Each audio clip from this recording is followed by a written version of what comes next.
So some of you are wondering about the new look. Some of you have seen me as patients, and some of you are going to be coming to see me, and you're wondering, why does he look so different now than he did before? My wife is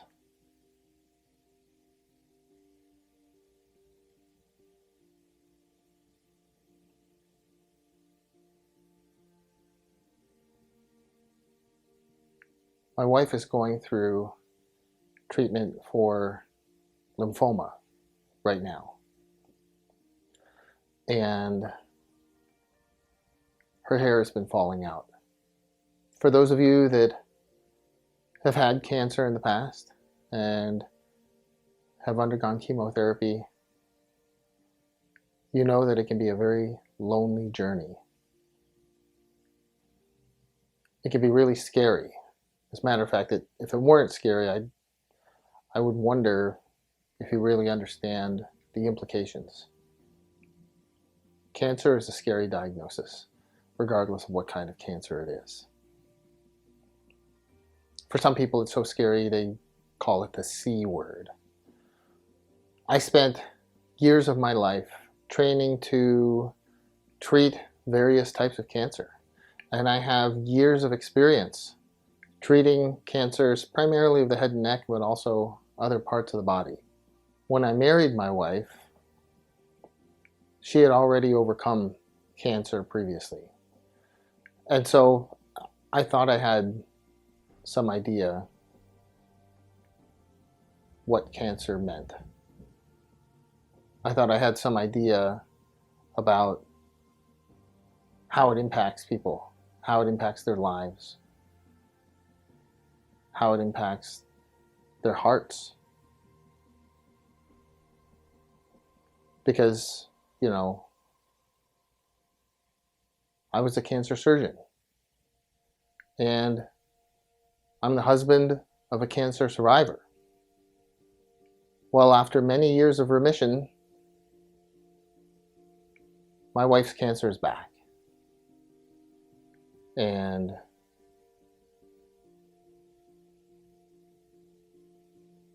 the treatment is robbing her of all kinds of things.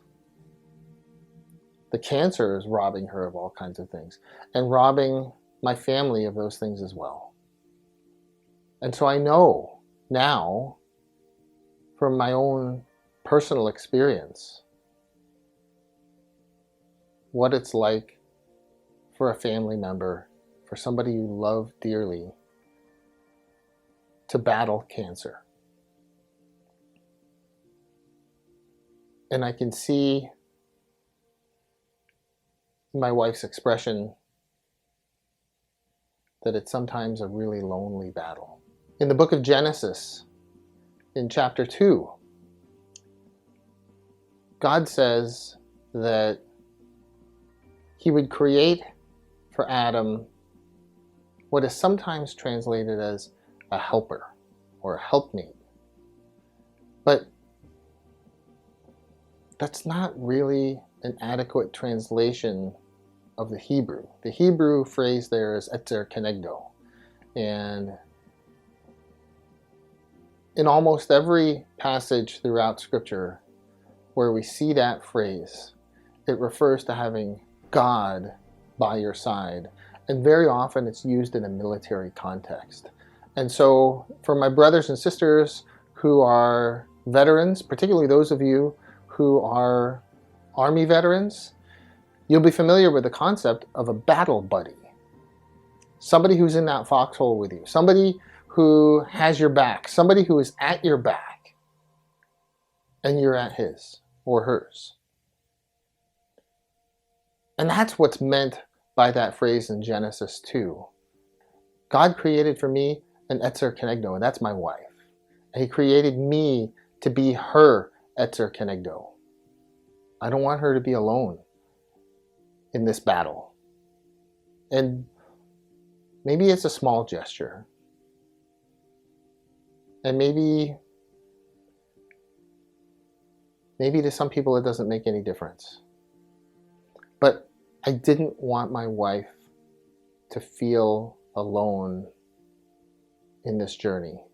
The cancer has taken her hair, and so I volunteered mine so that I can be her Etzer Kenegdo as we travel together on this. I don't normally talk theology or religion in these videos.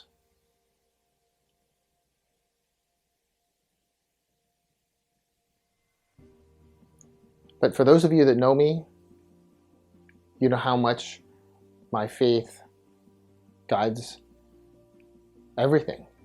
And since what I'm sharing with all of you is personal, I figured, why hold back?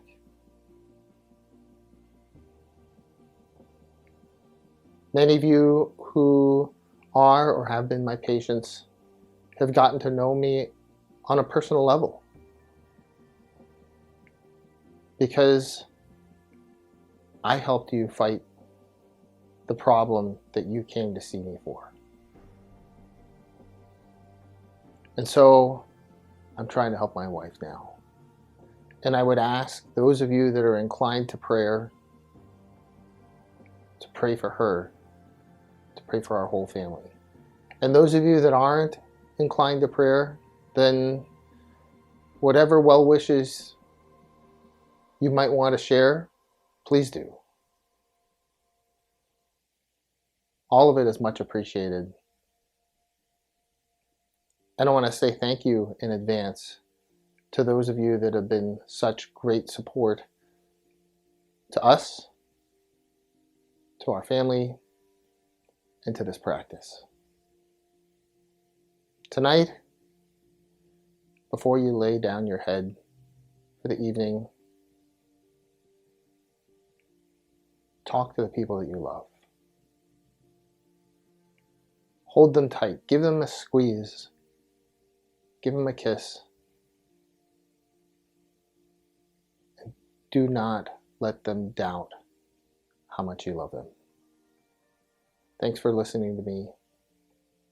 Thanks for indulging me. And again, thank you in advance for any prayers and support you might offer.